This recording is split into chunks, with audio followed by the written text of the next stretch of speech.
यानी अपने इस मिसाइलों के जखीरे को दिखाकर ईरान ये संदेश देना चाहता है कि उसके पास ऐसी मिसाइलें हैं जिसका जलवा या फिर जिसका ट्रेलर ईरान, माफ कीजिएगा, इजराइल और अमेरिका ने पिछले साल 12 दिन के संघर्ष में देख लिया था।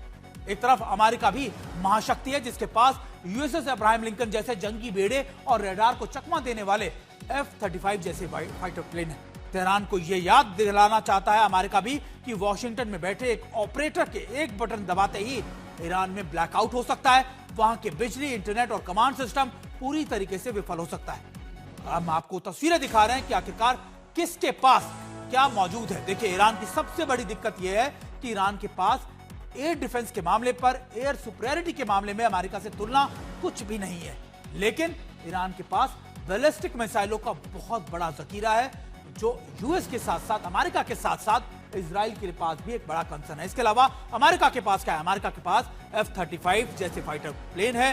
नेवी की बात की जाए, एयरक्राफ्ट कैरियर है, डिस्ट्रॉयर्स हैं, आर्म ड्रोन्स हैं और शायद सटीक या फिर आप कह सकते हैं टॉमहॉक मिसाइलें भी यूएस के पास हैं। और ये भी यूएस ने आपको दिखा, याद होगा कि 12 दिन के उस संघर्ष में B-2 बॉम्बर, B-252 बॉम्बर जैसे विमान या फिर आप कह सकते हैं कि इस्तेमाल किए थे, जिन्होंने डीप पेनिट्रेट करते हुए ईरान की कई न्यूक्लियर फैसिलिटीज को नुकसान पहुंचा दिया था। यानी दोनों तरफ से तैयारियां चल रही है। एक तरफ ओमान में बातचीत है और दूसरी तरफ दोनों देश अपनी तैयारियों में भी कोई कोताही नहीं बरत रहे हैं। यानी तैयारियां दोनों तरफ से हैं कि अगर बातचीत नहीं हुई तो फिर जंग की तैयारियां भी आगे बढ़ जाएंगी।